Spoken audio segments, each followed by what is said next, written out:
y'all. Welcome to today's episode of the Group Therapy Podcast. Today we have James and Seth, Bub the Demon, and Evermore the Raven from. But you guys got some really exciting news, and I have some really exciting news to drop today. So a little bit of comparative dropping today, I guess. Oh yeah. So we've talked to James. Seth, tell us about yourself. Well, my name is Seth Holbrook, as always. I'm a Gemini. I like to walk on the beaches with dogs and puppies, and also like to have my hair combed. But no, I'm just joking. Normally, I'm just like everybody else. I grew up in the grindhouse scene. My mom and dad were the ones who raised me. They were like, 70s, 60s kids. My dad was a nom. My mom was a flower child. And after all that stuff, it was just movies. Military kid, been around the world. I grew up on the movie theaters. That's what my dad did too. So he raised me on like Vincent Price, Basil Rathbone, the like Universal ones. And then my mom on the other side, Grindhouse, Joe Bob Briggs, Texas Chainsaw Massacre, anything has to do with a vampire's point of view, And I'm just like everybody else, man. I'm just a fan who loves this genre, and this is my solace. This is my home. This is my fortitude, of everything. So Nice. It's fun because so many people I've talked to are the I was a latchkey kid. So my parents were divorced. I grew up in front of a TV. Best babysitter I ever had. Same. Oh my! Oh yeah. It's Same. so funny. My wife sitting there. She goes, "We had our TV go out one day, and I'm freaking out. I'm like having a panic attack." And she's like, "Well, it'll be fine." I'm like, "You don't understand. It's always You're been not there." from there. Right. There's no movie. It's like You had your big brother. You had your Jim Carrey cable guy moment. Yeah. Yeah. That's how I was too. And sometimes being the only American somewhere, you go to like the rooms where all the other Marines and sailors are and watch movies with them. And man, let me tell you, there was a lot of times I'd be walking by like, what is that? Is that Wes's kid? Oh, stop it. We can't watch this yet. Why? What's going on? Nothing. Go back over there. We'll have the Goonies on in a minute. So, yeah. So I gotta ask, with traveling, going to military bases and stuff like this. I had a friend of mine acquaintance whose dad served in the military. He served in, I think, Sasebo, Japan. Yeah. He lived at the movie theater because their movie theaters never shut down. It's true. Oh God, it's true. Okinawa. Then we went to Osaka, stuff like that. But the cool part of it all was, oh my God, I just couldn't believe, like, what are these movies? And then these were the type of movies that my dad, he was in Vietnam, recon, sniper, Heartbreak Ridge mentality, Eric Foreman, for those people who, there you go, that's my dad. But when he would see Asian horror films, those are my nightmares right there. And I went, wait a minute, you're supposed to be the baddest mother in the valley. And okay, wow. So when we watched movies like that, it's just, let me tell you, he would not watch The Ring or Ringu. He would not watch Ju-on or Dark Water, any of those ones. But I was always at the theater watching them with my friends, and I was like, these movies are awesome because you never saw that type of storytelling in the U.S. Oh yeah, we're still a junior empire, like a little over 200 something years. Meanwhile, everybody else is like a couple of thousand. It's like, let's go to their old folklore, and it's like, wow, not even the kids are saved. It's like that really, wow, opened my eyes up to a whole new world, perspective. So. Well, Japan, they love in Asia, they love their little kids that end up being monsters. So monsters, no kidding, eaten elder ones, yep. Ani, whatever you call it. I mean, and now kids today are following it with Demon Slayer or what do you call it? All these other animes that are out right now. So it's like full circle. It's funny how we were made fun of all this growing up, all of us. And now it's the number one thing that's being sold everywhere. It's like the things you said to us, now we're in charge of your kids' entertainment, and you love us for it, and you pay us for it. Well, irony, huh? Well, it's like, you guys are horror hosts. I'm horror host adjacent, I guess. Yeah, hell yeah. And I've even got my wife, because we've got our show that we do occasionally, the pair of us, and we grew up with a horror host. So, who was your horror host? If you were on the road, did you have a horror host that you grew up on? Oh, me? Yeah. Yeah. First, funny story about this. I had 1987. This is how it happened. I found a horror host at 3 o'clock in the morning on the movie channel. You pretty much can guess where I'm talking about because this is Texas. Mm-hmm. I was shaking, hands were everything a mile a minute. So normally it's like, okay, my mom's asleep, my dad's he's at the base, so I'll go in the living room, sneak in, maybe blow the cartridge, play Nintendo, or let's just watch a movie. So there was a movie on, and it was a Vincent Price old film, and I think it was Dr. Phibes, but I didn't know who Dr. Phibes was, so I'm just like, oh, that's Vincent Price. That's the guy from the Thriller video, the voice and everything. I had ADD like that, and I can name anything when it comes to stuff like that. But I go get a bowl of cereal, eating, and then I hear this guy going, "Hey, everybody, how you doing? Joe Bob Briggs here, and I just want to know about this movie with Vincent Price." And he keeps going, and he does these little anecdotes about the movies, the show, what's in it. And I laughed, and that nightmare was gone. And my dad comes in from over base, and he goes, "Oh, what are you doing awake?" It was, "Oh, wait a minute, is that Joe Bob Briggs? We watched that on base while you're here." So my first encounter with Joe Bob Briggs was with my dad, and we both was like, "All right, just tell your mom that you had a nightmare and you were just staying up, and I was talking to make you feel better." And he goes, "Okay," and then we were just like, trying to talk, because my mom is a light sleeper, so it's like her attitude would be like, "David, what is Seth doing up right now?" And it's like, you're on your own, huh? And then that would be the end of it. But overall, that's what it was. It was Joe Bob Briggs, and then for my mom, when he was out to sea or whatever, it would be Elvira. Okay. But that's when we were back in the States. Yeah. Now, when it came to Japan and stuff like that, it was normally they would be on 24/7. They didn't have a certain time and date when it came on certain shows, whatever, because it's culture. It's not as taboo as it is here, certain things. You cannot have Walking Dead at 4 o'clock in the afternoon, and then boom, when the kids get out of school. But, over there, they'd have a variety show, Supernatural, Shokasuki, Kung Fu Theater.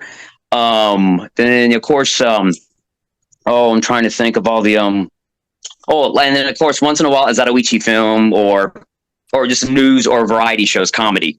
So that's where I found out all that stuff from. And Joe Bob was pretty much the first guy I know viral. My mom and my dad at the late night horror. Cool. I had a friend in high school.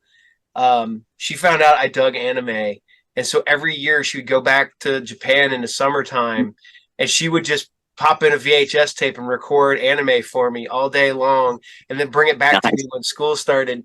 So I'm learning about all this anime that no one knew in America yet. And it's like, I was watching Dragon Ball Z and watching, Sailor Moon, watching Sailor Moon. Some of these ones that hadn't come here to America yet. And then I'm watching them later. I'm like, I already seen this.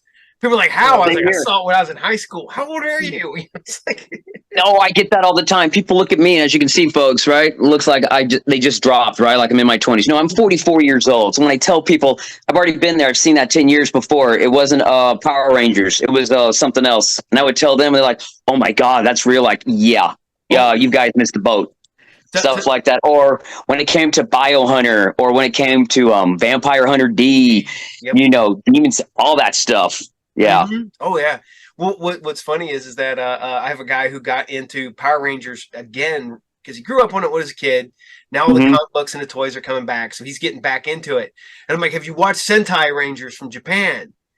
And he's like, "Which one?" I was like, "Go find the Power Rangers season that you started on." I was like, "Because that's literally, I think, the 10th one is the one we get is our first one here."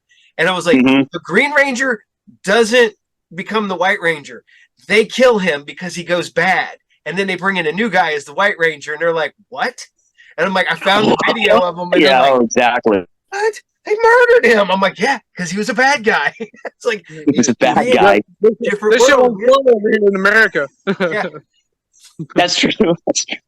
That's true. And of course, growing up in the 80s, kid, if it wasn't that, and if it wasn't a grindhouse or drive-in movies, it was, of course, like everybody else, WWF, not WWE, WWF. When it was Hulk Hogan, Macho Man, Piper, the Brainbusters, Arn Anderson, Andre the Giant, you name it, the good stuff. Arn Anderson is my favorite wrestler of all time.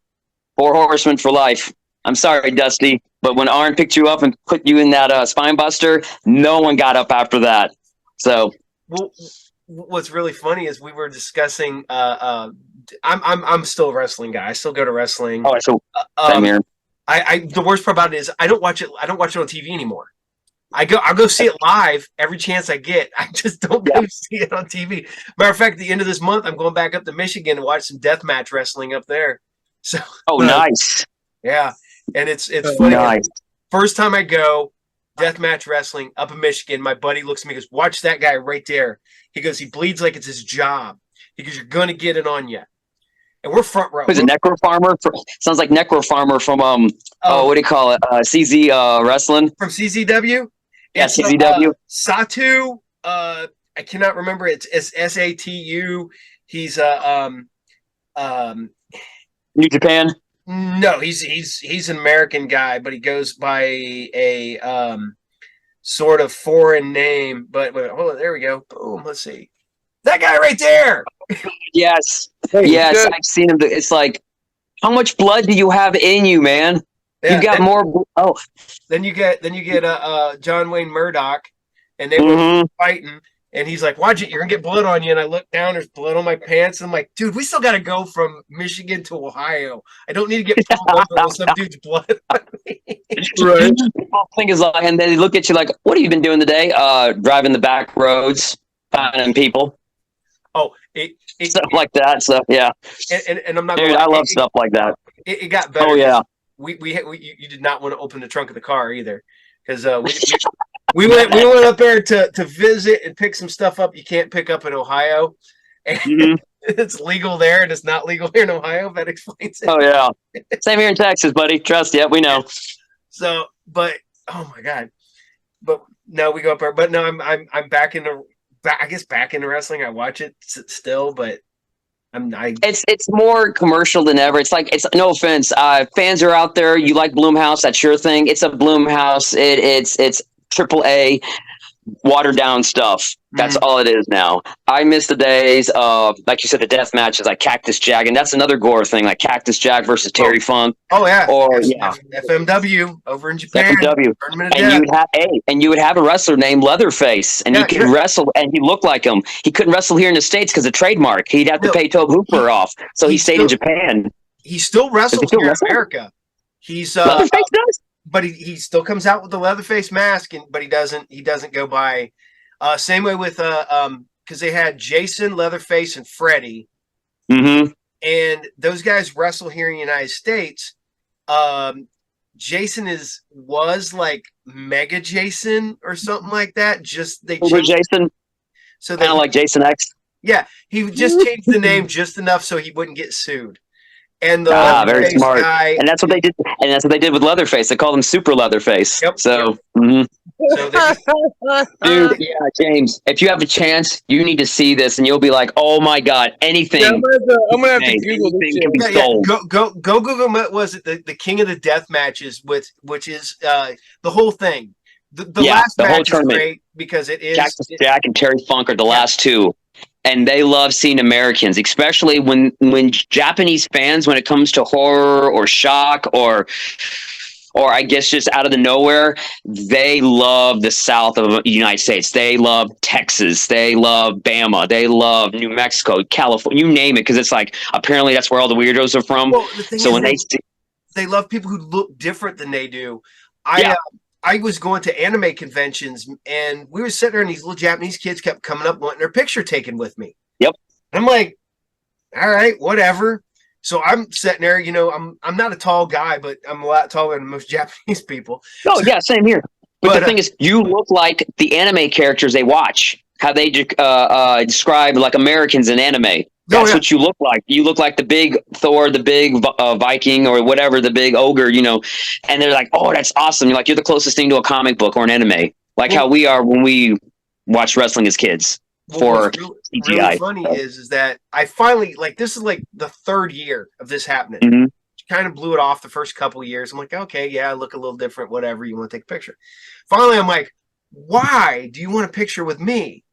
And they're like, you're Masuda. And I'm like, what? And like, the wrestler, Masuda. And I'm like, No. And they're like, finally, years later, I'm at wrestling. I meet Matsuda. And we both have beards. We both had long hair. And we both wore leather jackets. End of the comparisons. And he goes, people around the world. Oh, yes, 200 people around the world. He looks at me, all white people look alike. Yep. He goes, all white people look alike to him. So we look a little bit alike, so we're the same guy. So that's fucking hilarious. I love that. But like I said, when it comes to gore and shock and stuff, especially when it comes to like people like Cactus Jack or Terry Fong, it's like gore, and that's how they think we are down here still. Horses and guns and chicken fried steak, which is 2 out of those 3. Well, all 3 of them are, we still do that. Say, you still got 3. There's horses, guns. You still got those 3. Yeah. Oh, yeah. Oh, absolutely. Shit. All right. So before we get too far, before we start, because if not, but James, I need you in on this, man. They're done with me. James, let us know, man. Let us your big news. Big news. Let us know. All right, man. Yeah, just let it rip. I mean, a few people might know about our movie Killer Cox coming out. And not a lot has even been spilled yet about the plot or anything like that. We've let out some of the cast members, but we've got Frank Farrell, the writer and director of Street Trash and Spooky, is coming in to play Paul. We've got Jason Champion. He was the killer in Pickaxe. He's going to be one of our main human villains. John Shepard is coming in to play the other main human villain. He's part of the effects, so part of the team of Black Bayou Studios. Him and Brian Bynum. And those guys, they've actually got a Castle versus Voorhees fan film coming out. But both of those guys are acting and helping out with effects in this project. And we've got Alan Carnes, who happened to make a couple of the puppets for a Crackoon. He's making our giant mutant chicken monster puppets for Killer Cox. And like I said, we've got a few different people coming in for some small appearances and stuff. We've got Morgan Thompson, we've got Angel Bradford, we've got Douglas Epps. I mean, I reached out and got in touch with a whole lot of people in the indie horror scene, and it's like, hey, we've got this movie coming out, like, would you be interested? And of course, people were, and like I said, our first one that we announced was Parrish Randall. And he's going to be playing Sheriff Johnson. So, I mean, for anybody that's, like I said, that hasn't paid attention to this film coming out, it's a lot like Critters or like Tremors or Ghoulies, something like that, like in that vein, with a lot of dick jokes. And the world is it's a very weird place. Like, if you've seen Napoleon Dynamite or The Greasy Strangler, like think something like that. Like, the people are characters. I'll say that for sure. The people are characters, but the whole plot of the movie is there's a meteor shower unexpectedly, happens, and then all of a sudden, everywhere, just chickens start mutating. And they start eating humans. And then getting bigger and getting bigger. So, and it's just like a worldwide epidemic that's going on. And in these chickens, it like I said, it totally mutates them. Like, it does something to them. And they can talk. They can communicate. So there's subtitles where the chickens are actually talking to each other. There's going to be subtitles. Love it. I love it. That's awesome. It's gonna be funny. James had this so set up. I mean, and he just tells me over the phone about this, and just like, let's do it. This was like a 2 or 3 in the morning. He just, okay, let's do it. Screw it. Everybody else is doing killing animals, so let's do killer animals too. Hell yeah! It was awesome. Right? Well, hey, I got something. The direct quote from me. I worked on a chicken farm. I hate chickens. Fucking damn dirty, disgusting animals, and they're good for one fucking thing, and that's to be eaten. So, oh yeah. I wouldn't be surprised. I wouldn't be surprised. We'll definitely use that as a line. Yeah, I wouldn't be surprised if James writes something in there, and one of the characters say, "Do the chickens have large talons?" Or Oh something no, like that. oh dude, like I said with Frank Farrell from Street Trash and Spookies, there's definitely going to be a lot of Easter eggs from other Mhm. films and that kind of stuff. Yeah, I'm just gonna leave it at that. If you've seen Street Trash, you will Oh, love definitely Street Trash. you will Yes, definitely yes, get yes. some of the Easter eggs that are Hmm. seen in the movie. Like you'll definitely Absolutely. catch them. Like I said, this is something that like I totally was not expecting this. Like at first, whenever Seth and I first started talking about it, like it was just gonna be something really simple, that we were gonna throw together for $1,000, maybe $2,000, Mhm. a small little our You're gonna starter make it. film. I Yeah. mean, Yeah, because we're I've gonna make done, them I've done, a trailer. That's it, right, right? right. I mean, 'cause I've just done a short film that was part of one of Dustin Ferguson's movies, Faces of Dying 5. I did a short for that. So this right here will be my first feature, directorial debut. You know what Yeah. I'm saying? So kind of like a big deal. You know what I mean? I was like, well, shit, and then it goes from having to only write something that's maybe a 40-50 minute runtime to, well, shit, now maybe I need to extend it, make it 110, maybe 120 minutes. But I'm thinking we're probably going to keep it maybe around 100 minutes or 80 minutes. I'm thinking 80 minutes. That way it's not overboard, Yeah. because especially with us, like I was saying, this is my first feature length film. I don't want to bite off more than I can chew. You know what I'm saying? So, Oh so yeah. that's another reason why we're keeping it somewhat short. So I'm thinking probably around 80 minutes runtime totally. So, and that's what at first initially I was like, yeah, I'll have this script knocked out in a couple weeks. It won't take no time. And then the more I started, sharing the project and stuff, like Yep. it just snowballed, dude. And then we had people reaching out to us like, hey, we're interested. And I was like, shit, like I really want to have you, but like we don't have It's the funds. true. And then luckily, we got in touch with a private investor, and he jumped in, and so we're pretty much we're fully funded for what we have planned, so far.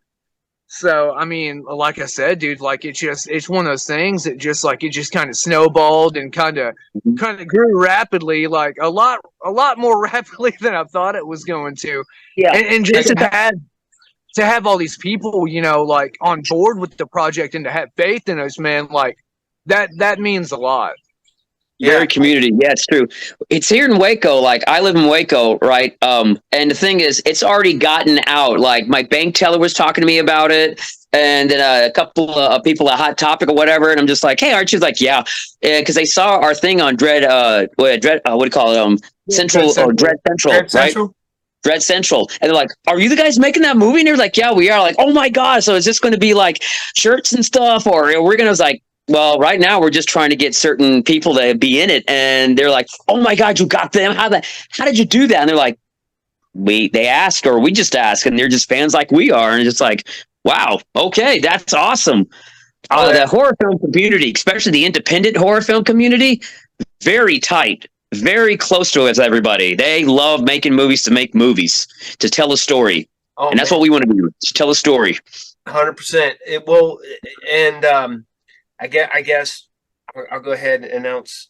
It looks like as of yesterday, mine's now fully funded.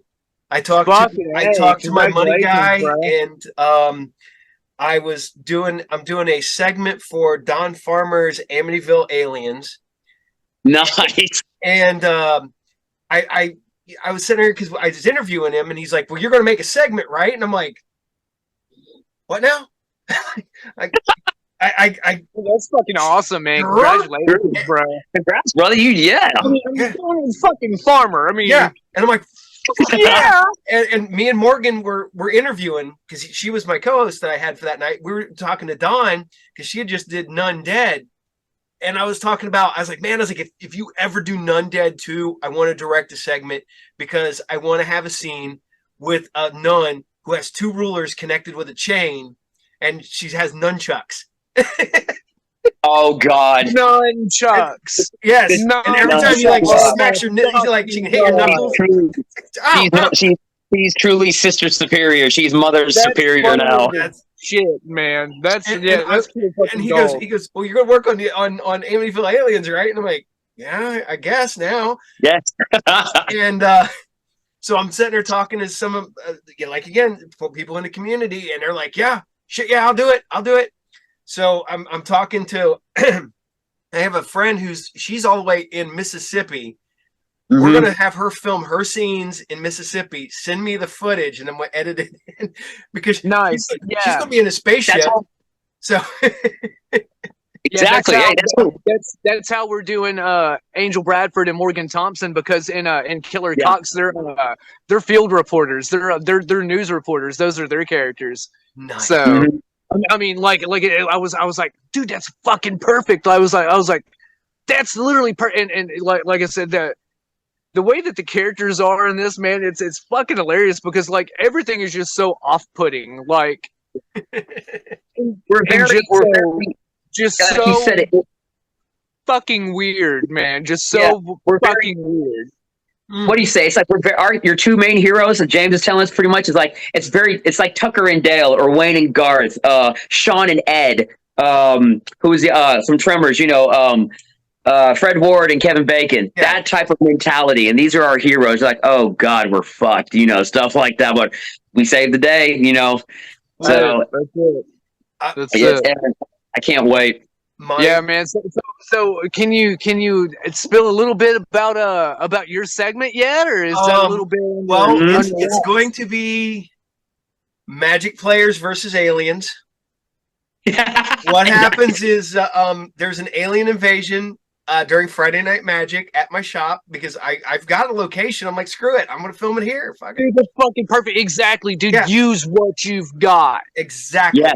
And I got people, and it's funny because I'm sitting there, yet again, we're going back to wrestling. I'm sitting there going, man, I need a couple stunt guys to take some hits. And I went, fuck, I know wrestlers. So I'm messaging my buddies, and they're like, yeah. I'm like, yeah. So see, fuck yeah, dude. That's all it takes, too, man. That's what I was telling people, too. Like, dude, just fucking reach out and just ask people, man. Yeah. Like, dude, Frank fucking Farrell, like, I did not fucking think that Frank Farrell would agree to be in the movie. You know what I mean? But he was like, yeah, sure. I was like, oh my fucking God, Frank fucking Farrell. We were both, and then he texts me while I'm waking up, and I just got getting the sand dust out, like the dust out of my eye, dream dust out of my eye. And he goes, hey, guess what? And I go, what? Frank fucking went, oh my God. And my wife's like, what's wrong? Is somebody wrong? I'm like, oh, nothing. We just remember that movie Street Trash? She goes, oh God. I'm like, yes. Like in my red voice, it's like, he's in it. She goes, oh God. I'm like, I will do anything, Frank. I will be a guy walking behind. I don't care anywhere if he ever made a Street Trash 2. I don't even have to be one of the main characters. It's such a great movie. It's up there. Just be one of the homeless people wandering around in Street Trash. That's it. I'll cover myself in mustard and just yell at the wind. I could be that type of character. I can be drinking all of a sudden like I'm melting. That's it. So that's badass, man. So are the players gonna have some kind of like badass abilities that they can use with magic cards or something? No. What it is it's the most. I have a joke because we have a guy that comes to my shop, Big Tim. Big Tim is 6'5", 550 pounds. Big Tim. He's the whole point of the reason that they're invading and they're abducting is that magic players, because of their horrible diets, taste really good. God damn. So the years of drinking Mountain Dew and eating Fritos and fucking fast food. Yeah. Let me tell you the best. Their meat tastes good. And the hero at the end, I would say hero but he still goes down hard. Is technically I'm not gonna lie, technically it's me. The guy who owns a store. I'm on the one side, they're over there on the other side, and you just keep flashing to my side. And I'm like, God damn it, will they keep it quiet over there? And I'm just getting pissed. Longer and longer, I'm getting madder and madder. And finally, I go over and I kick the door in. I'm like, what the hell? Why is it? And I look around, and there's people laying on the ground and shit. But, the whole entire thing is that my character's going to be high the entire time. So all of a sudden, the girl's like, what's that? And then they're like, we need to eat him. God, dude. And I got this whole badass scene worked out where, I go through and I'm fighting, blah, blah, blah, blah, blah. I go up her and I got the prop sword from the shop. And I'm like, going to go in. She just snatches me out of the air and she's like, I don't think so. And throws me aside. Nice. So it's going to be this whole thing that you think this guy is going to be like, yes, I'm going to these people. And then all of a sudden it's like, no. No. Okay. Love it. And then, man. I will tell people I'm working on a thing. So that's pretty much, you see them leaving, kind of ends, credits roll, and then the credits end. And then there's a girl standing across the parking lot with a big old gun, and she goes all Ripley. And she's like, get your hands off my husband, bitch, or something like that. Nice. And then that's where it's going to end. Oh, cool. That's that's amazing. What you should do when you're like at the store and everything, you should say something like, oh yeah, this is just gonna be like demons, hit the music, and then I don't think so. Well, the thing is, then boom. I've got a throwback metal band from Spain doing the music. So nice. Yeah. Dude. Yeah. I contacted her, I did an interview with her a while back, and I'm like, yeah. I wonder, fuck it, I'm just going to ask. So I'm like, hey, would you be interested? And she's like, yes. We would definitely 100%. She goes, what songs are you looking at? I was like, this song and this song. And I know where I want to get some of that. That's like, awesome. Fuck yeah. So, dude, that's fucking sick, man. But, yeah, like you said with Easter eggs, I'm going to have a bunch of homages in there. There's going to be an homage to At World's End. Because I just love the dumb fight they have in the bar that just lasts. Yeah, hell yeah, dude. Yeah. We're gonna have scenes because we're in a strip mall, and we have my shop is 2 storefronts. We have an insurance place, and then we have a hair place. Well, I'm gonna ignore the fact that there's an insurance place there. So the 3 guys that are trying to get away the whole entire time sneak out, and they get into the other part of the building. They think that they're going to escape. Come to find out, they just escape into the hair place, and there's the women, the hot aliens getting their hair done, waiting for them on the other side of the door. That's fucking hilarious, man. It's and I asked Dawn, I'm writing, I'm plotting the whole thing out. And then I went, oh shit, what if he wants a serious horror movie? And I'm like, oh shit. So I'm like, I had a backup plan. I had a backup one I was working on. So I'm like, does it have to be serious? Can it be funny?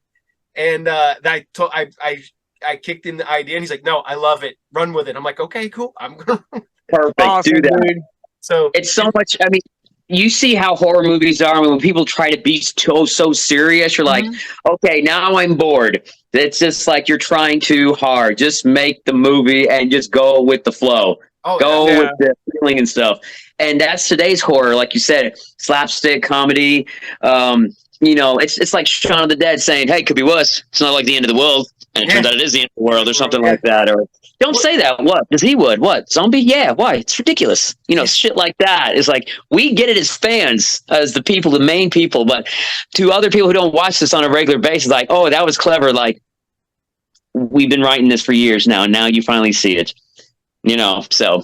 Well, I poke fun of us as me as a shop owner, as my friends, as the people who come in. Like I said, Big Tim, we got a whole thing. We're going to use Big Tim because there's nobody that I could hire that could be Big Tim. I mean, he's, like I said, he's 6'5", 500 fucking giant. Yeah, so we're going to have them trying to abduct him, and they can't because he's too damn big. So they just basically give up because he's too fucking big. That's fucking hilarious, man.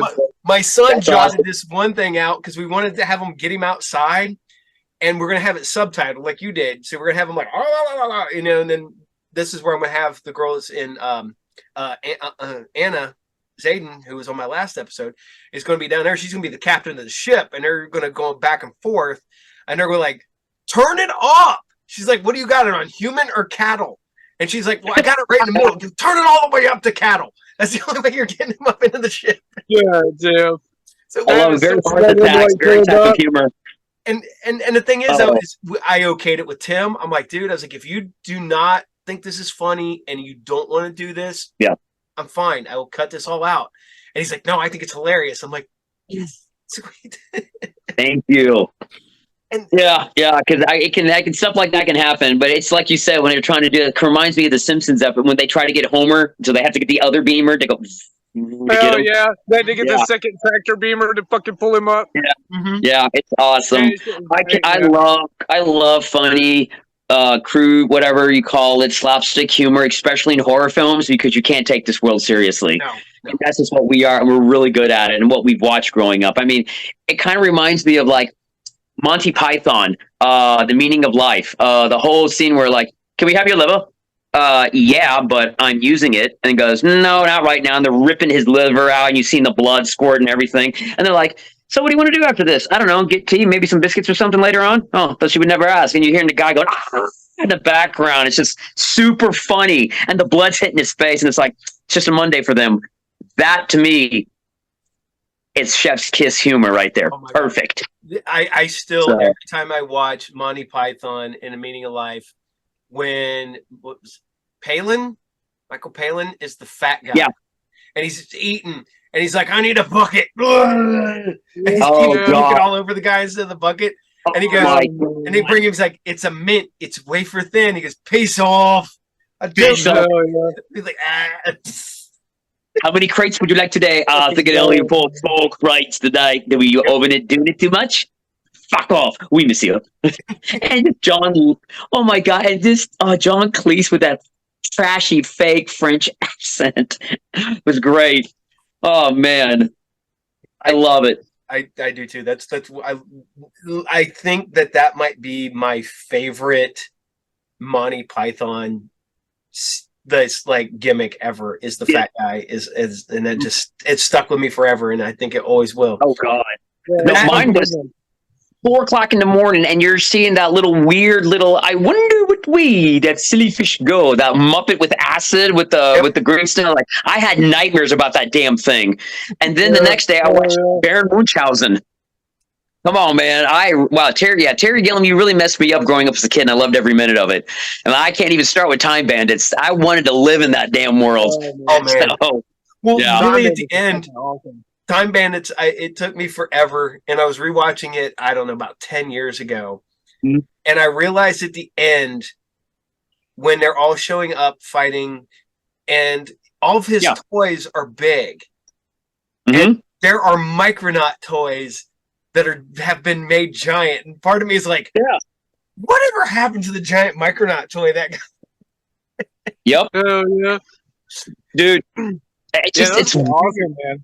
Oh God, and David Warner's performance, God rest his smutty soul, but David Warner as evil or whatever movies and stuff that he did back in the 80s and 90s, it was great, man. He was one of my favorite actors.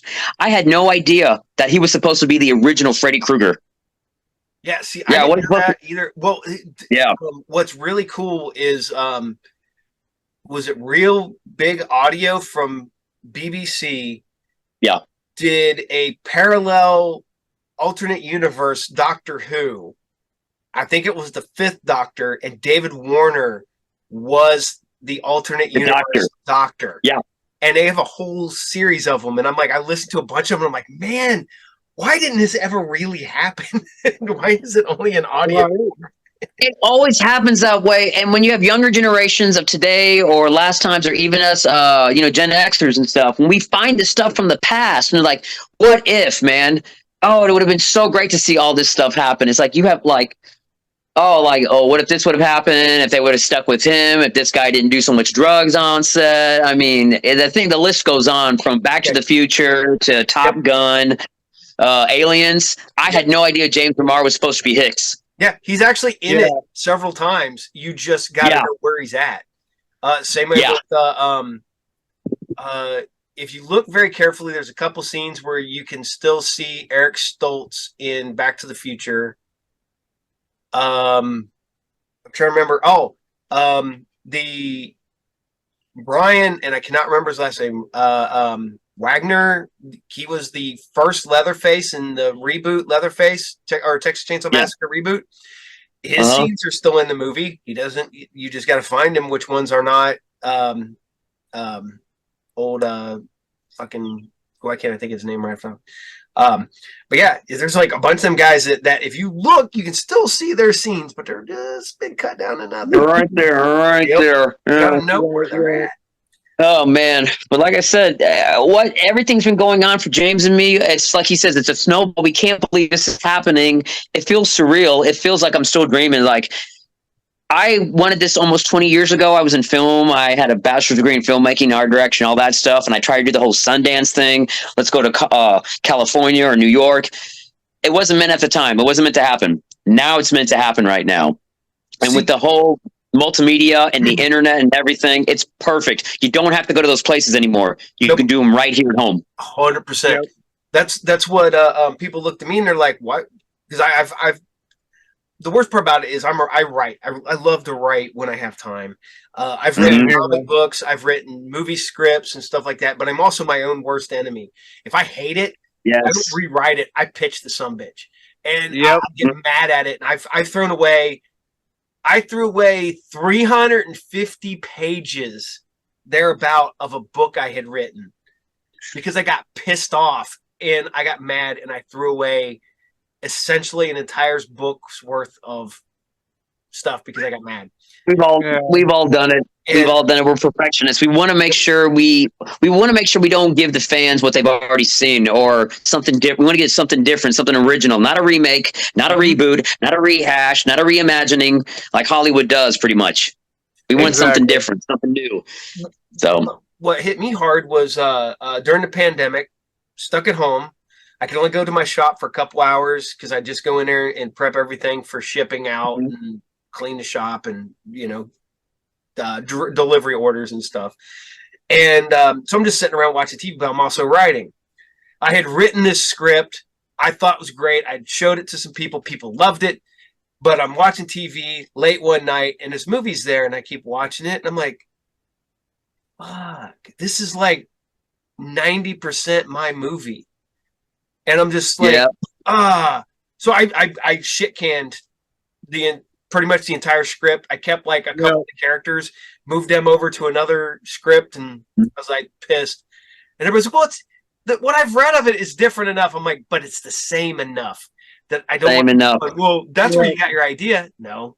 And the thing is, you're thinking about that 1% of fans who are ultra hardcore, be like, he's just copying somebody, and then they're going to troll and do all this. It's like, no, it's got to think about the other 20 or something percent people who are like, dude, this is new. I like this. You're giving an homage. Homages are okay, but when it comes to all the other stuff, that's what I'm doing with this movie I'm working on now. I'm telling everybody, I was like, don't think you're going in and see it's.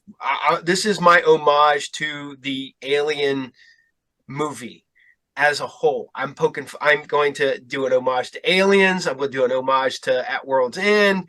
I'm going to do a couple other ones. I'm going to do an homage to the fact that everybody thinks that everybody that comes in a comic book store or plays Magic is a loser dork. I'm going to poke fun at that. I'm going to poke fun at the fact that we're all that a lot of the Magic players are overweight. They have horrible diets and shit like that, which is really funny because I don't play Magic anymore, but I'm still the guy who owns the store and shit. But I'm the guy who, one, I don't eat fast food. I go to the gym. I don't drink pop. I don't eat drinks. It's like everything. And so I'm like the exact opposite of everything. I was like, so I'm gonna poke fun at that too. So the whole entire that's awesome. But that's pretty much James. That's how James and that's how our characters are going to be when for Killer Cox is like, yes, we're going to be poking fun of simple life out in the country. Yes, we all watch Yellowstone. Let's see, we love our ARs, and we just don't care what anybody else says. If you got a problem with it, get out of our country, stuff like that. But these are the guys when shit does go down, like Joe Bob Briggs, the redneck that saved Hollywood. Like the movies, they always know what to do when it comes to a zombie invasion, when it comes to this, when it comes to that, because they've been preparing for this since day one.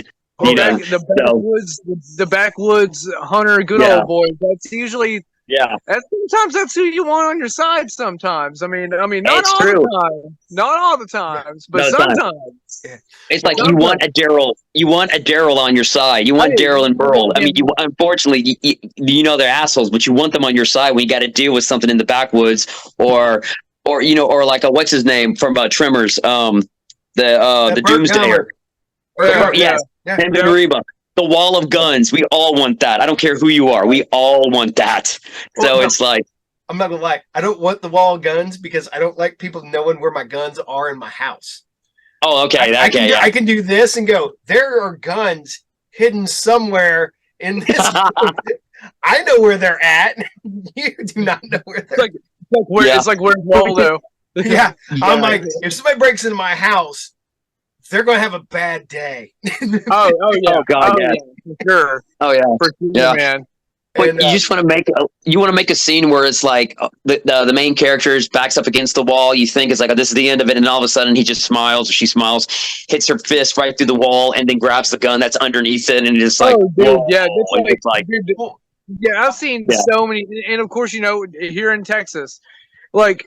There's so many like house modifications and shit that I've seen where people have like hidden compartments. Like you were like, you hit a fucking thing, like hit the button, slides open, and like there's a fucking AR like pistol, fucking sitting there. Like Mrs. and Mr. Smith when they're in the kitchen. Exactly. Yeah, that's what it's like. That is a fact out here. Like I seen the one the other day that looks like a mantle. It looks like mantle. You put on your wall and shit like that. You come up and you push your fingers because it reads your fingerprints. And then it drops down, and then you just pull your gun. Like that gift everyone saw with the bedpost, and he grabs it. Yeah, that's real. That shit is real. Yes. Well, and it's I'm not gonna lie. This is funny. Somebody asked me the other day because they're like, because years ago this place next door to us got robbed. Mm-hmm. And I'm like, okay, that's fine, and I'll tell everybody this. Rob me, and is today the day that will be the last day of your life? I was because you don't know, I'm armed a lot of the time. I was like, and I'm not gonna, if you pull a gun on me, I'm just gonna fire through the counter. That's something just pow, pow, pow, pow, pow, pow, pow, pow. Done. You're gone. Gonna have to clean you up. I never want to have to deal with that myself, but if you have to, you have to. And I flat out just said this, like if it's a home invasion, I'm just flat out. I have a battle axe and I have a shield from my generation stuff. It's like I'm giving Odin his offering. That's what I'm saying. I'm giving Odin his offering when I tell the cops. Well, they're like, okay, he's crazy. I can go to a crazy psych ward for the rest of my life and let Nurse Ratchet feed me my pills and my pudding. I'll be happy. Well, it's funny because we live in this house. I got the bottom layers. This is my basement. This is my finished basement. This is where I hang out 99% of the time. Then we have the middle floor, which is where my mother-in-law and my brother-in-law live because we moved them in with us because my mother-in-law's getting where she needs help and my brother-in-law's autistic, so we moved them in. Then the upstairs floor is where my wife, we have our bedroom. My wife has her room upstairs so she can do her shit. My son has his. I have guns and weapons hidden on every floor. Oh my God. Whether it be gun, sword, hatchet, machete. Yeah. Got mine right there, as you can see. I've got Mr. Voorhees right there for me. And I was like, pick your poison. I'm gonna ruin somebody's day. Mm-hmm. As I tell everybody, it's like I've worked my ass off. I got cool shit, and I don't want anybody else to steal my cool shit. Hey, that's it, man. Well, here's my thing too, man. Like, I mean, especially coming in with somebody that's armed and shit, you don't know what the fuck's going through their mind. You know what I mean? Like, and especially like you were saying, you got you've got a wife and kid. You know what I mean? Like, the world's a fucked up place. Oh yeah. Some people do some fucked up shit, as anyone with any knowledge knows. I mean, Yep. look at all the fucking countless serial killers and fucked up shit yeah. out there. You know what I mean? Like, hell no. Somebody breaks. Oh, you shot a man. Blah blah. Fuck yeah, I did. He broke into my house with a fucking gun. Yep. The fuck yeah, I shot him. I'm not gonna go. Oh, would you please? Yeah. Just call the authorities, guys, and just say that. Stay right there. I'm calling the police. I'm gonna sit here eating my taters. Just be like, do that. Especially with kids, dude. Like, that's my big thing, dude. Like, if there's fucking kids involved, no, hell no. You try to endanger my child, no, you're fucking done. And the worst part about it is, I have 4 boys, and they're 3 of them are older. I have 3 adult children. My youngest is 12, and he's gonna be 13 before too long. He has autism too, and I'm super overprotective of him. My other kids who are adults, I'm overprotective of them too. Yeah, hell yeah. And mind you, my oldest son was in the Navy for 8 years, and I'm still overprotective of him. Of course, yeah. You'll always be the chieftain of your tribe. You'll always be the papa of the cave. Yeah, it don't matter how old they get, man. They'll always be babies, man. That's mine's 13 going on 30, but yeah, I mean, she gets mad at me all the time because I'm like, here, baby. She's like, don't call me baby. Like, I'm like, well, I'm sorry. I didn't mean it like that. I got a bad habit. I wish I had money on me. I wish I had money on me right now, guys. That way I can do this. I've got money. I ain't got kids. I just got money, and I got my toys. That's all I got. I'm married. Don't get me wrong. I'm married, and I live and I have a full-time job and everything. But I've got fur animals, fur babies. That's her kids. So yeah, let me tell you. Don't get me wrong, too. I got my 3 puppies. The 2 cats. I got my nice, cool shit down here. I've raised my kids, like, except for my youngest. So, I just, you said you turned 44? Yeah, I turned 44 just now. I just turned 49 on the 19th of June. So, yeah. We got to put you in a home, man. There can be only one, you immortal. Jesus, somebody find a sword. And well, it's funny because I still got people that I went to school with. They're like, how the fuck are you almost 50? I'm like, dude, we went to school together. I'm older than you. Dude. It was like that. I bumped into one of my friends at Texas Frightmare Fest, Eddie, one of my friends, and I look at him and he looks at me and I'm going, man, are you getting tired? Are you getting sore? I was like, yeah, I ain't as good as I was. Like, me either. And we're all punked out metal. We still have the denim vests with all the patches, our oi punk rock and metal. And then I see pictures of us from high school. It's like, that was just like yesterday in the 90s. Yes, folks, I went to high school in the early 90s. Okay. Jeez. Well, that's like trying to explain to the kids that come in the shop that, you had to make a phone call. You had to go find a payphone. Like, why didn't you use your cell phone? Yeah, no, well, we didn't have phone.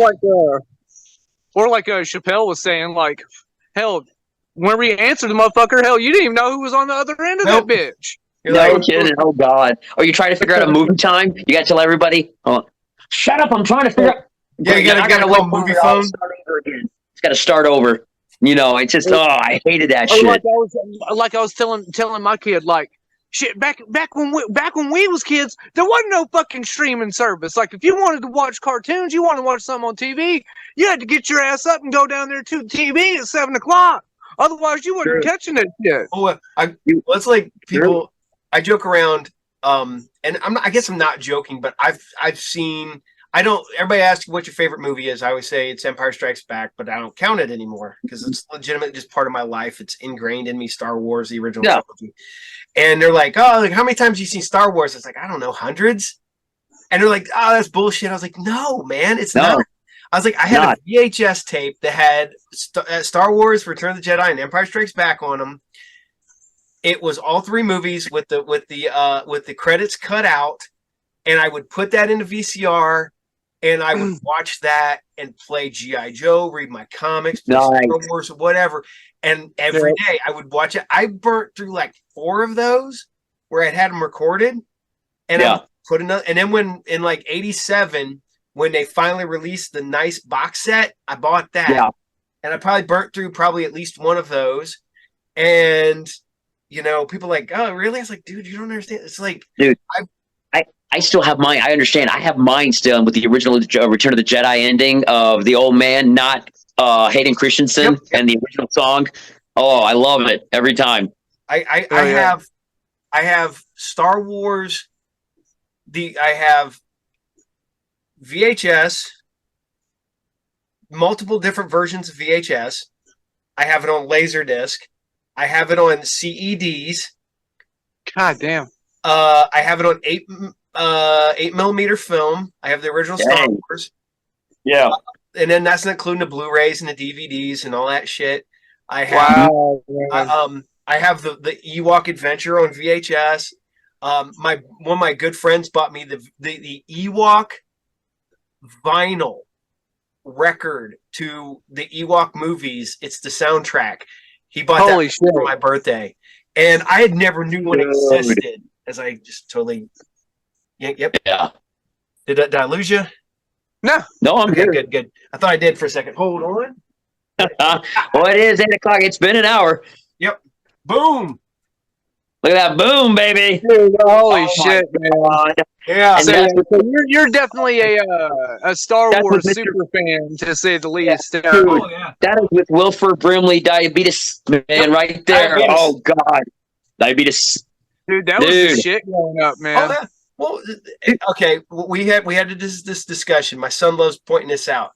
Everybody talks about how Disney is going to kill Star Wars. I'm like, well, one is that I'm not a fan of the trilogy sequel. Oh no, I'm not either. I think they're okay. I love Rogue One. Rogue One is fucking. I love Rogue One was fucking tits, man.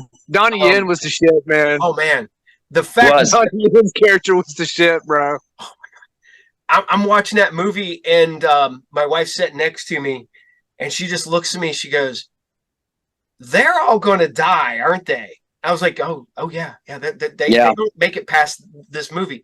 And she's like, you think Disney will let them, like, just everybody dies? I'm like, yeah, they all die. Yeah. That's what Disney did. Growing up as a kid in the 80s, it's like, what happens to the villain? The fall of doom. They die, they fall over the cliff and die. They're gone. The evil is gone.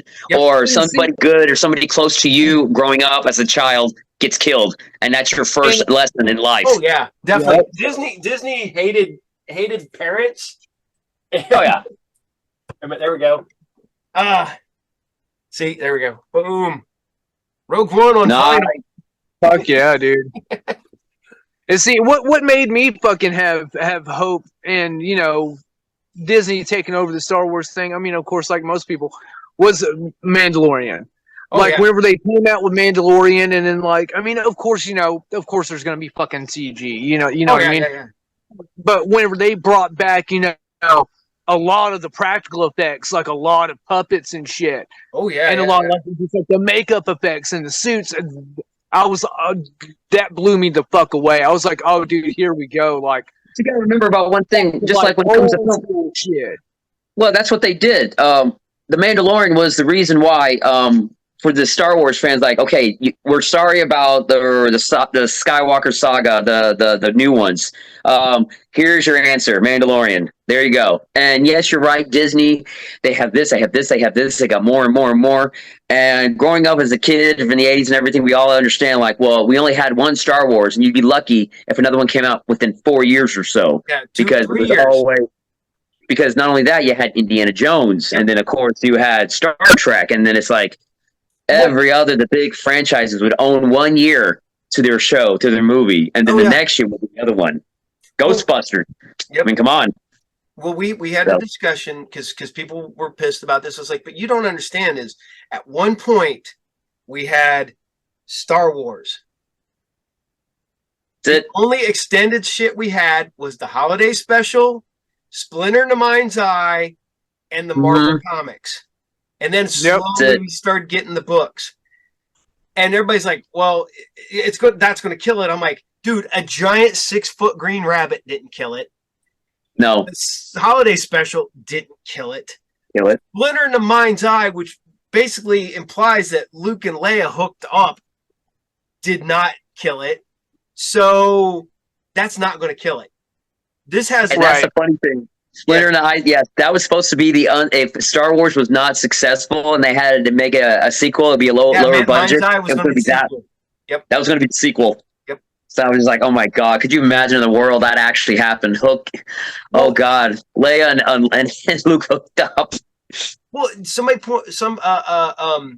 another YouTuber pointed out on a couple years back that the Wave 2 of Star Wars figures is actually the Star Wars Holiday Special wave.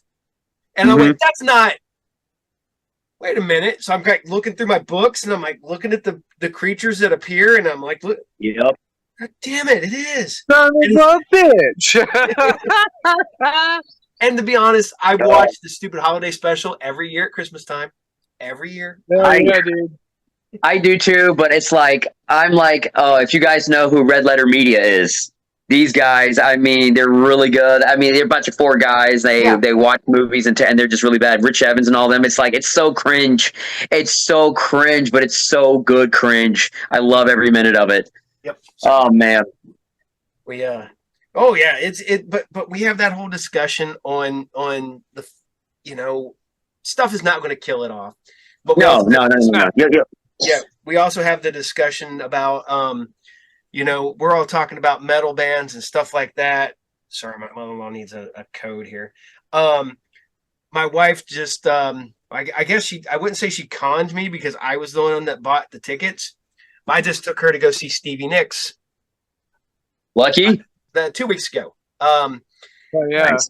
And I like Stevie Nicks. I'm born on the same day as her. Oh my God, phenomenal live. Oh yeah. Good live. We went to we drove 3 hours to Kentucky to go see her. And 3 hours, that's it. You're lucky. In Texas, hey, you want to go east? You want to go west? We're still 12 hours in Texas. Well, I got to the point about a year ago, maybe a little over a year. I got to the point where I used to hate traveling for concerts. Yeah. And I would go to concerts. I love doing them, but they just start getting further and further away. Mm-hmm. And the closest one is either Columbus or Cincinnati, and occasionally get one in Huber Heights, which is about 45 minutes away, but they average about an hour and a half. And then these bands I wanted to see are playing Detroit, or they're playing Indianapolis, or they're playing Newport, Kentucky. And I'm like, shit. Well, I'll go 2 hours. Then 2 hours became 3 hours. And I don't like going any more than 3 hours because I'm old and I hate sleeping in hotels, so I always come home. So, oh yeah, same here, man. So we went, and my wife's like, "Are we going to stay down there for?" I was like, "No, we're driving back after Stevie Nicks. Fuck it, I'm coming home." So, but okay, so we have the discussion about, because of Stevie Nicks, we had the discussion about Fleetwood Mac. Mm-hmm. Would Fleetwood Mac have been any good if it wasn't for all the drama? No. Because they were already not very good, and they existed. They had already been a band for almost a decade when Stevie Nicks and Lindsey Buckingham joined them. Yeah, all of them. If Rumors did not exist, it would have been no Rumors.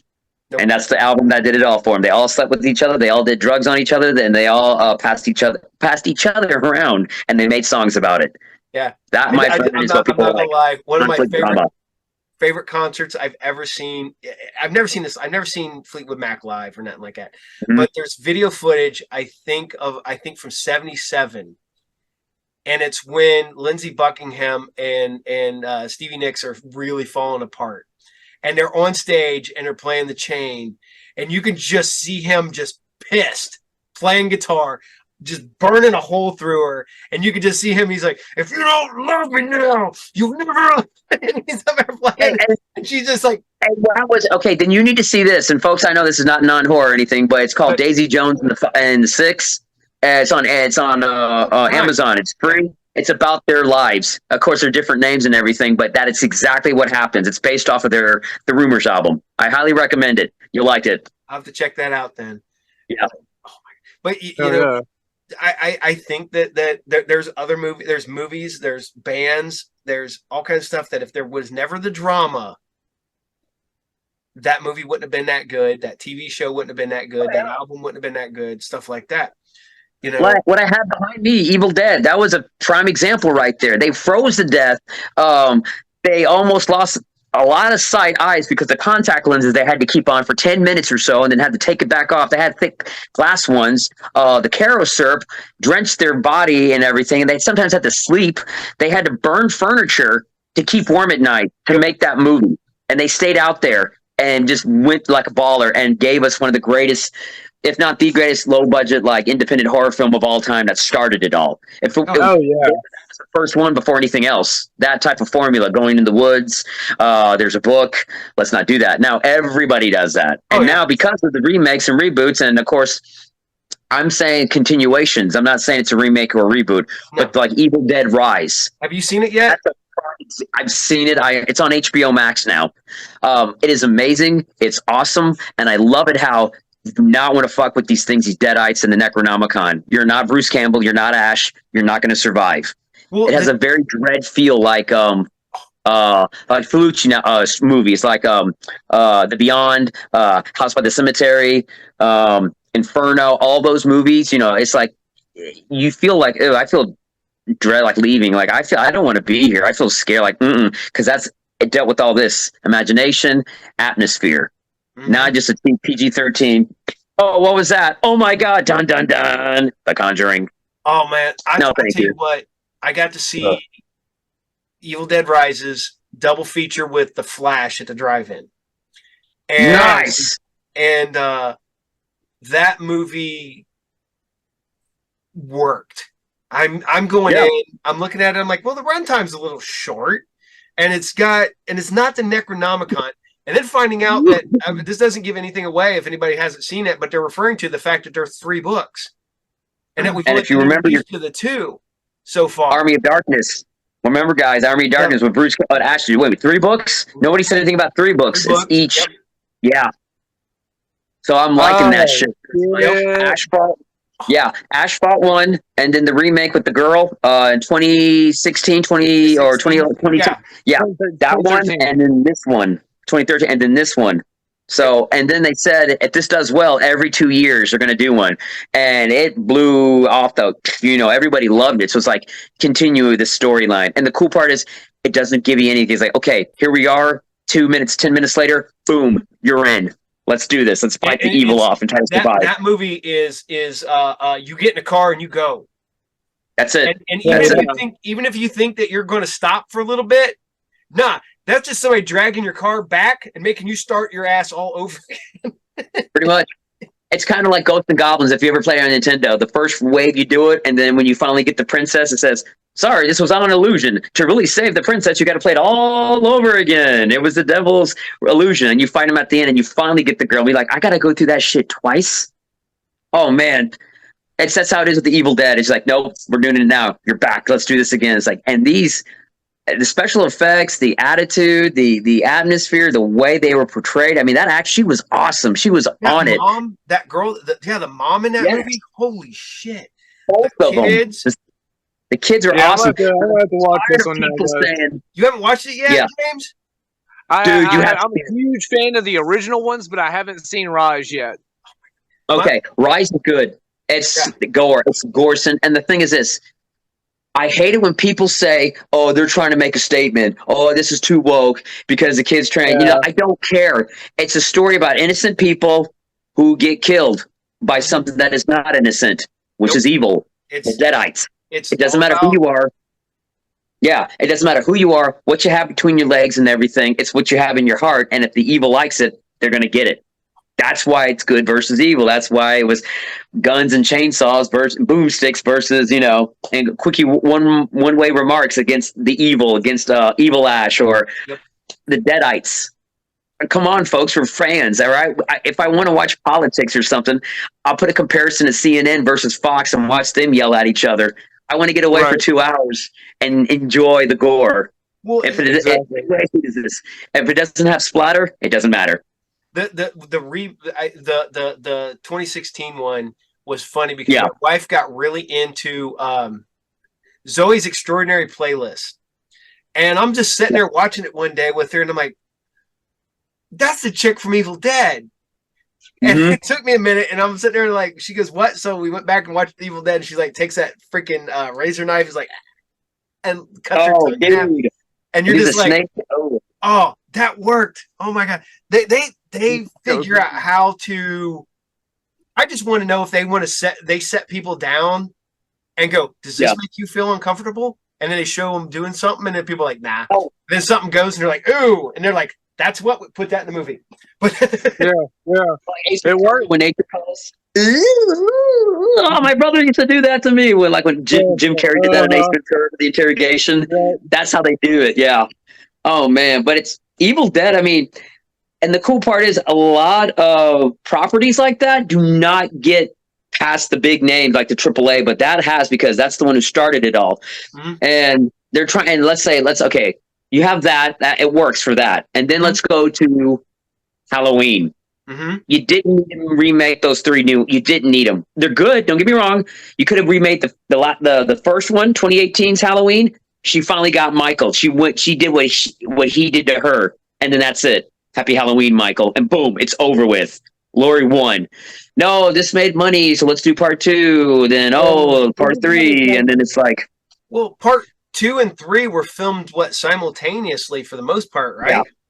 Yeah, they were, but they already knew that they were going to happen. And my whole thing is I end up talking to Gary Tunnicliffe. He's the one who did a lot of the special effects he did all the special effects for all the Hellraiser movies except for 1 and 2. He also worked on Halloween. He worked for Dimension Films. He did a lot of work for that. And I asked, and then we were sitting there talking about the Halloween stuff, and he goes, here's the thing. He goes, they can't kill him off. And he goes, it's in the contract that if you make a Halloween movie, you can't definitively kill off Michael Myers, because they wanted just in case to be able to go back. And he goes, so this is not going to be the last. And this is before we saw the movie. And he goes, this is not going to be the last Michael Myers movie. Don't think it is. And we've all seen it, right? James, you seen it? Yeah. Okay, then I can talk about it. Yeah, this is how they should have done it. It would have been spoiler alert. Spoiler alert. Here you go. Okay, now spoiler. Here we go. Yeah. Okay, here we go. When Jamie Lee Curtis shoots him, right? Steve, whatever. The kid. The kid. Yeah, the kid. Boom, right? And he dies. Okay, he's dead, right? And then Michael absorbs the energy and starts going after, Laurie. And they have their big fight. And then at the end, they throw the refrigerator down, and then they get him, and then they throw him in the grinder, and they all do a funeral thing and throw him in there. When his essence is going away and dying, why didn't it go into the kid? And then you can see the kid's hand and then grab the mask, and it ends black. It's like evil never dies. Now Michael, the spirit, is in the kid. And let him be Michael Myers. Let him be the new face of terror. Jamie Lee Curtis is gone already, so now it's the granddaughter. Yeah. It's their story. Well, I'm sure that they probably will end up picking it up like that. You know what I mean? Like, yep. Well, and Michael is back. Well, here's the thing: is that for me, it's evil is contagious. Is the way I take it. Yeah. And I don't think that the Michael that is dead at the end of the movie, that's not Michael. That's a homeless man. That's a dead homeless man. That's my theory. Oh God, Jason's still in the sewer, or Jason fucking. Yeah. Michael's still in the sewer. So, what are you doing, Kat? Yeah. Okay, but Michael, like you said, that's true. Maybe that is true right there, and because remember he did it when we found out. Oh, that wasn't Michael when she cut his head off. It turns out it was a copycat killer. Yeah. And then she dies anyway. Then Buster Rhymes kills him. Wow, I'm still recovering from that one. Oh my God, that's what people said. Oh my God, Halloween Ends is the worst Halloween movie ever. I'm like, have you seen Resurrection? Yeah, that one was bad. Exactly. And I love Katie Sackhoff. I've had a crush on her since forever, and that movie still got horrible. And she's But then you see that, right? And then you see the comparison to that in Evil Dead Rise. Like, okay, do it this way. Less means more. And that's what they did. They just gave you the book. They gave you the incantations. And then our victims. Boom. Yep. We don't have to hold philosophy about this and this and this. And what I'm really scared about is, well, like our guy up here, like I have behind here, Friday the 13th. We're on our 13th story, the 13th chapter, and they still haven't done anything because they're fighting for the rights. Meanwhile, fans like you, others are doing fan films or just like, come on, somebody agree. Even Kane Hodder's like, hurry up, man. I'm not getting any younger because I want Kane back as, my Jason or anybody. We're getting Crystal Lake on Peacock. Yeah. Yes, you're getting a prequel series. Mm-hmm. So my question is, are we going to get okay, we go Pamela and little Jason. Are we going to get Elias? I'm hoping so. Because I know from what I understand is that this movie takes place between his death where he drowns and then part one. So it'll be all the time of him being out in the woods, him becoming an adult, him making his first kills, blah, blah, blah. But you see his mother die, and then that leads up to him, part two. So it leads up to part two when he kills Alice. Yeah. That's what it leads up to. Okay. But I'm just like saying flat out, it's like, because we know there was that unofficial ending and then Bloodline's great, by the way, Vengeance, awesome, with Elias, and CJ Graham played him, and it's like, I want to see the dad. I want to see more of that character. That was badass. It's like, it runs in the family. You were supposed to see him in, 6 originally? Because somebody paid to have Jason buried. And exactly. Yeah, you found out. I love how they brought all that into it with that fan film. Yeah, that fan film, the both of those, Vengeance and Vengeance 2, were both fucking phenomenal. But I'd hate to cut this short. I'd hate to cut this short, guys. But I got to get off here. All right, man. Oh, okay. Good night, and congratulations on the movie. Same to you, brother. And everything. And if you need anything from somebody in Ohio, let me know, and I'll see what I can do. Everybody. Everybody, just a quick thing for everybody to see here. Just remember James Carnes, Seth Holbrook, Killer Cox. Find us on Facebook. We got an Instagram as well. And if you have any questions or anything about us, or if you'd like to help out, just let us know, man. We are here for you guys. Cool.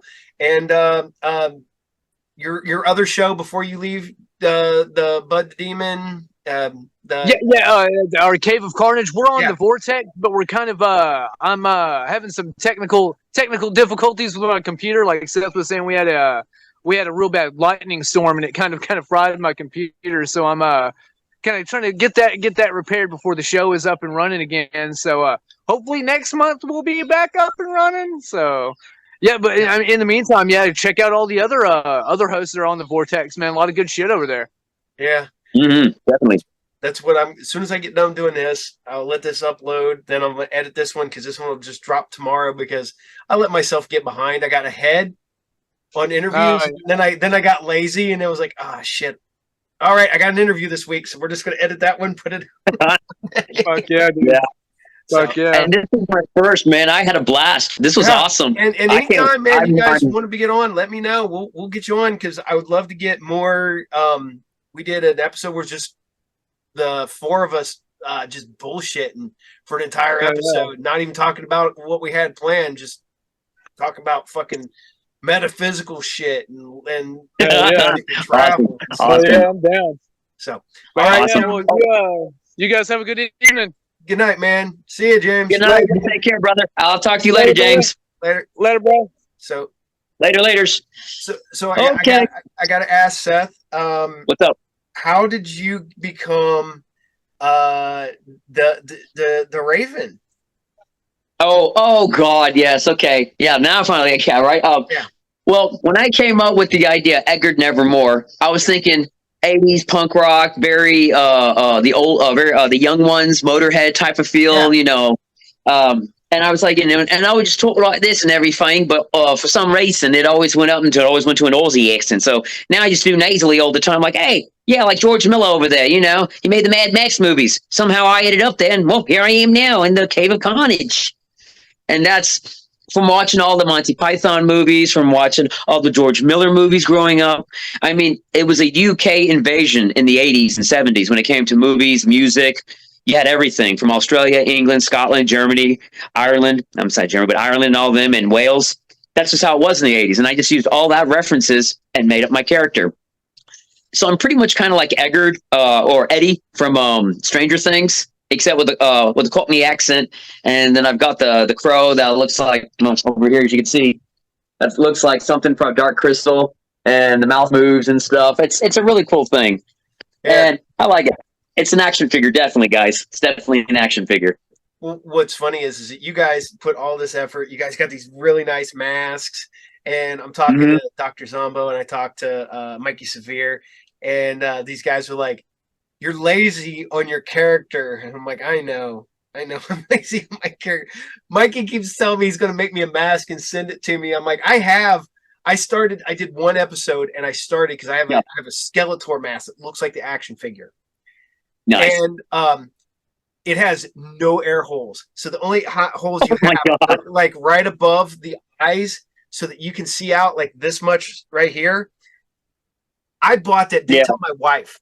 So I go and she's asleep upstairs. I put on a Skeletor mask. I put on a hoodie so that I could put, and then I try to run upstairs real quick before she can, before she knows I'm up there. Yeah.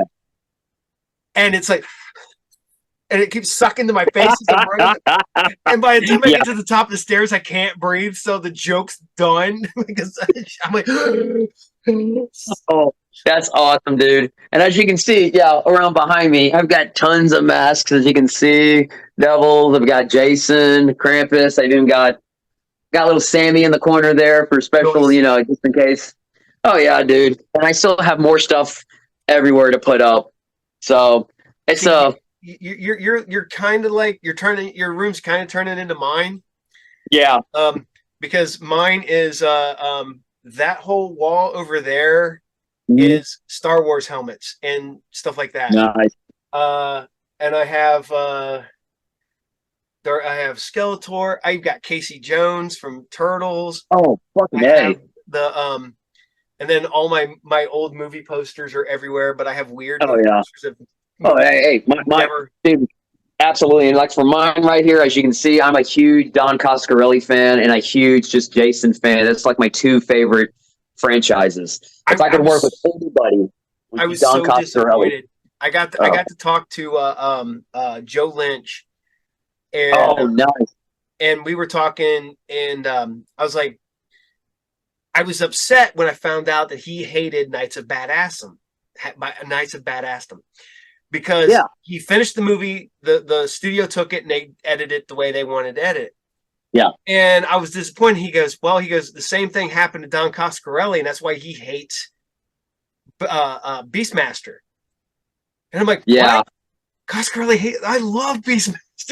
We all do. We all do. I mean, I talked to Don Coscarelli when I was at a Frightmare Fest when they were all of them with them. It was him, Reggie, Mikey, everybody was there, and Angus Grimm's last one before he passed away. Mm-hmm. And I talked to him for about a good 20 or 30 minutes on a Sunday. And I've got tons of pictures of him.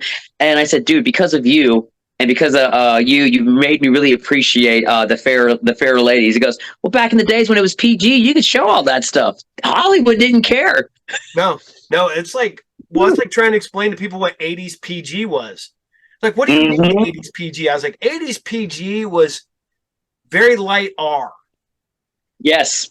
Yes, there And, was no PG-13 yet. It was just yeah, PG or R. yeah, you either had, because you could show a little bit of nudity. Yep. I was sitting there because I pulled up um, Weird Science. There's nudity in Mhm. Weird Science. There's nudity in National Lampoon's European Vacation. Oh yeah. Um, Porky's? No, it's hard R though. That's R, yeah. But yeah, but then you go the ones that they retroactively changed, because I think now if you go look at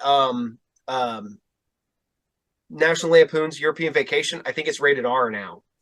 it's rated R and DVD, yeah, because I have it on VHS and it says PG, and it's a Yep. traditional European vacation. Yeah, Yep. so a lot of different things, man, different times. Oh. And that's the one thing we've forgotten about when it comes to movies. If you're going to shock them. You got to show it, man. Just don't try to babyface it, or just don't try to, diet like it. No, don't. And that's how I see about the horror industry. PG-13, Bloomhouse, yes, you're doing great. You're making your money, but you care about 4 tickets than rather 2 tickets. Mm-hmm. 2 tickets for a rated R film, 4 tickets for PG-13. We get it. But the thing is, I'm tired of everybody trying to do, let's make a universe out of it like Marvel or a DC. And we're seeing what's happening with DC right now. I mean, whatever you feel about James Gunn, he's great. He's awesome. I remember he started Tromaville. He did. He was in Troma, but now it's like, dude, you lost the way. What happened? You hire somebody who looks like Superman that isn't Superman, that's supposed to be Superman, and it's not a prequel anymore. It's now a continuation. Yeah, I'm gonna I give just him a chance because I kind of worried about his I loved his version of the Suicide Squad. same here, but I, there's no more suicide. He said he's done. I was like, dude, just really? Ouch! I'm trying to root for you, well, man. I the thing really is, am. but he's still gonna work on Peacemaker. So is Yeah, that just going to be yeah, his his outlet. Suicide Squad? Yeah, just I think so. That'll be his outlet yeah. for anger. John Cena was great in it. I thought he was awesome. I can't see nobody else. John Cena, I used to hate John Cena. I You and me both. I hated him. And the funny part about it is that I began to like him. I still hated him as a wrestler, but I began to like him as a person because Yeah. I talked to people who either wrestled, Yeah. were in wrestling, Yeah. maybe not wrestled him, but they're like, you don't understand. It's like he's the first person there and the last person to leave. He Yep. does all this work. He still comes in and helps them set up stuff. And I'm like, they're like, he still acts like he's paying his dues. And I'm Yeah. like, okay, I have a little respect for him. Then the Make a Wish thing, and I gained Yeah. more respect for him. And then And it sucks because, like, God damn it, overall, he's a nice guy. He actually cares about people. He's a leader. He's the team captain. He's the locker captain. He's the one everybody goes to. yep. And then when you see it now, look at the ones we grew up on who were the locker captains and shit like that, and you're like, oh, hey, those guys are kind of pieces of shit. they're pieces of shit. Look at Hogan. He couldn't keep it in his pants for anybody, man, for God's sake. I looked up to that man, and I did my 3 things. I took my vitamins. I said my prayers. I did my exercise. I listened to my parents. And it turns out Roddy Piper was the nicest one on set. But he had to play the bad guy. I love the fact that there was what were they talking to Mick Foley, and they go, I guess at one time Piper was supposed to win the world title from Hogan. Mm-hmm. But Hogan knew that Piper would never give it back to him. He's right. He is right because Piper never won it from him. And if he ever did win it the first time, it'd be over. He'd be like, I got it. Kind of like CM Punk. Look what I got, Because he would have lost it to anybody else. He would have put anybody else over. He goes, but he would never give the title back to Hogan. Nope. And technically, it's the same thing with Bob Backlund. Bob Backlund did not want to lose to Hogan. That's why the Iron Sheik got the title. So, yeah. Well, hey, God rest Iron Sheik, man, but he is number 1. He did make him humble. He broke his back. He made him humble. So I was sitting there when I found out he died. I'm like, I could never see him die. And they're like, why? It's like, because he would have been like, fuck you, Death. I'm going to break your back. I'm going to make you humble. God, you tried to stop me. You're going to stop I will make you humble. I am number 1. I ran number 1. America, please. I'm just making a quote there, guys. Okay, I'm not meaning it. Okay, that was his shtick in the '80s. Oh my god, I met him and Nikolai Volkov at Pittsburgh. Oh, awesome! Pittsburgh Comic Con. Yeah, fuck, it was a long ass time ago. And I've met them too. They're the nicest guys. Oh yeah, but the funny part about it is they kept going over and getting the microphone, and they would sing like the Russian national anthem, or they would sing the Iranian national anthem, and everybody started booing them. The biggest dick that was there was fucking Virgil. Oh man. Of course. Virgil, I get it. You're trying to make rent and money, but don't force people to make your rent and money. I'm sorry. I get it. And it looks so sad when you see nobody around there and he's just eating his ham sandwich, but it's like, dude, come on, man. Work with us. You know what he did to us? He comes up and he's like, here, come on, let's get it. And he walks up and gets between me and my buddy and my wife and takes a picture. And then proceeds to tell us that we owe him $60 because it's $20 per person. And I'm like, I don't want this picture. I didn't ask for this picture. Well, you owe me $60. I'm like, I don't owe you shit. And I walked off. Me and my wife walked off. He conned my buddy into paying for the picture because we said, fuck off. Then I talked to a promoter buddy of mine who did wrestling. He goes, you got to watch him because if he's anywhere in the neighborhood and finds out that you're running a wrestling event, he might show up and then try to push his way onto the card. There's Dude, let it go, man. Wow. there's another wrestler that does that, and I cannot remember his name. He was a guy that was big in the early late '70s, early '80s. So this dude's old as shit now, but he would show up to events. He'd be like traveling through a town. He'd see your flyer. He'd come to your event and he'd show up and go, "Hey," he goes, I need to get paid." And they're like, "What?" And he goes, "Who am I wrestling tonight?" "What?" They're Yeah, like, for "On the sure, card." yeah. He goes, "Yo, Jim told me that I'm wrestling tonight." And he's like, I don't know who Jim is, but he did not tell you you're wrestling tonight. He goes, "I'm the one putting the card together." Well, if you're not gonna put me on a card, just pay me so I can go home. And he's like, "I never signed shit." And basically he was trying to force his way. Either you give him money or he was wrestling that night. And he would try to con you into like forcing his way onto the Damn. card. And like, And what? he would pull the Jim Cornette, Jim Cornette. He told me I'm wrestling Jim. Like, no. Wow. Well, and this is the other one is I was a big ECW guy back in the day. Oh, same here. Love my ECW. I was a big Sabu guy. I've been watching Sabu since his WCW days, his Japan That's days. right. Same here. Oh yeah. Him and his manager that passed away were the only two people I ever had to ban on Twitter. Wow. And I hated to do it because I was pissed. Because he got a hold of me because I had posted a picture of my wall that I had at the shop, and it was all these autographed wrestling photos. And so I get a message from him, and he's like, "Hey," he goes, "I'm driving through the area going home." He goes, "How would you like me to come in and do an in-store?" And I was like, "Well, it depends." I was like, "I'm not a very big store. It depends on how much you're going to cost and stuff like that." Yeah.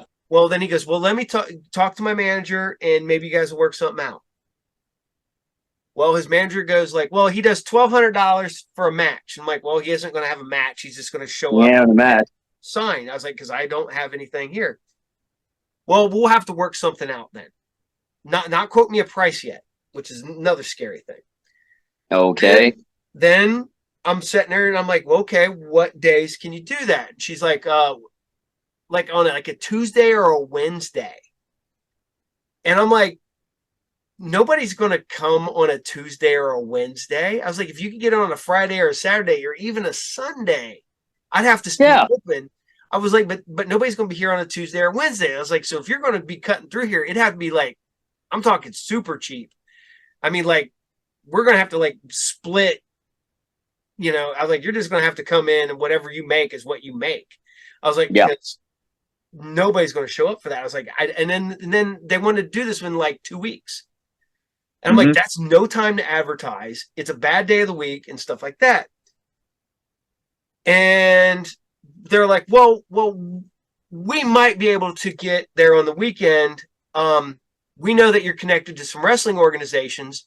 How about you get him booked for that? And I'm like, well, I'll ask, but I can't get you booked. I was like, all I say is just like, "Hey man, Sabu got a hold of me. You guys got any spots for him or anything?" And they're like, "Dude, we're not running." One was like, "We're not running an event anytime near that." And the other one was like, "Well, we don't have anybody for him to wrestle." Nobody wrestle, yeah. And I'm like, okay. So I got in contact with them again. I'm like, well, I was like, nobody during those dates that you gave me. Yeah. I can't get you booked. Well, this goes back and forth for a while. This is back and forth for it lasted about a month, the back and forth on this bullshit. And then I get this message and he's like, "Hey, when are we coming up here?" And I'm like, "Dude," I was like, I don't think it's going to happen." "Well, you got to get me some money." "What?" I was like, "Dude," I was like, I'm telling you that, well, we already made this deal. I was like, "We didn't make a deal yet. I didn't sign shit." And he was like trying to like strong arm me, and him and his manager were trying to like force their way into doing an in-store, and I was going to pay him. And I'm like, I know. And it could start getting like they start getting like upset, and I'm getting pissed. And I'm like, I don't know why you're getting mad at me. You're kind of forcing your way into this. It's like, this is nothing. I was like, I tried and it just didn't work out. I was saying, no harm, no foul, move on. Yeah. And it just kept getting more like Aggressive, more. aggressive and angry. And finally, I'm just like, I'm done with you guys. Bye. Click, click. Blocked them both and walked away. And it sucked because I used to love Sabu. And Well, yeah. yeah, you know, things may have changed. I don't know. But at that point, I was just like, I don't know what the hell you want me to do, dude. I can't make shit happen. Gotcha. Man. Well, dude, I've got some more stories to tell and everything, but for me, Next I got to get time. some to eat. Yeah. I got to go upstairs and I got laundry to do and editing to do. And I saw that your fur baby out there was like, Daddy, I'm done. You're done. Let's go. No, that's my wife's fur baby. Mine are upstairs. Well, Gotcha. They're the dogs. That's my wife's cat. My cat is hiding. That one's Lucy Purr, and nice Mazikeen. So I got a black cat named Grim, like the Grimm brothers. I have a white fur cat named Finn, like Finnegan, like Finn. And then I've got Ellie from Last of Us. You know, I got a white. We were trying to get an orange cat called Jonesy from Aliens, but we got one with white socks on it. So it was like, okay, Ellie, named after Last of Us. And then I've got my dog, which I love and everything, and we named her Ozzy, of course, because Ozzy Osbourne. You can't it's common, so yeah. We have the dogs. Abby, that's my son named it. My dogs all came with their names because we rescued them. So the one was Lucy, but now she's Lulu because we already had the cat. And then we had Courage. And we already had 2 dogs named Courage, so he just fit right in. He's Courage the Third, except for he's a little dog, so I call him Courage the Turd. Nice. Very Snowball. Very Santa's Little Helper and Snowball 1 and 2. Yep. Awesome. Pretty much. So, all right, sir. I had a great time, brother. Yep. It's fun, man. Take care. And you too. Keep in touch, man, with me. And everybody here, if you can find me, like I said, Seth Holbrook, SethHolbrook. It's right there. You'll see my stupid little gritty face on it. Catch us on a Cave of Carnage. You can find our YouTube channel on there, and then the same name, Cave of Carnage, or Edgar Nevermore, or Bub the Demon. I'll put it like in the episode too. So I'll put links and all that fun stuff. So it was good talking to you. It was good meeting you, and we're acting like we've known each other for 20 years. So I know, right? It's like, dude, that's awesome. I love meeting new people. Like, okay, we already know. We're already there. We're already there. Yep. Cool, man. But if you're ever down here, if you're ever down here in Texas, if I'm ever up there, I will come and personally say hi, and we'll go get a beer. Well, I'm trying to get to Dallas, hopefully this year, because my uncle lives in Hearst. So awesome. Well, I live in Waco. Yep, and I'm a bartender, so it's like, come find me, man, and I'll make sure we can hang out and have a good time down here. Nice, cool. All right, sir. Well, you have yourself a good night and take care and go get yourself something to eat. Later. Absolutely. Take care, everybody. Laters. Later. Night. Later.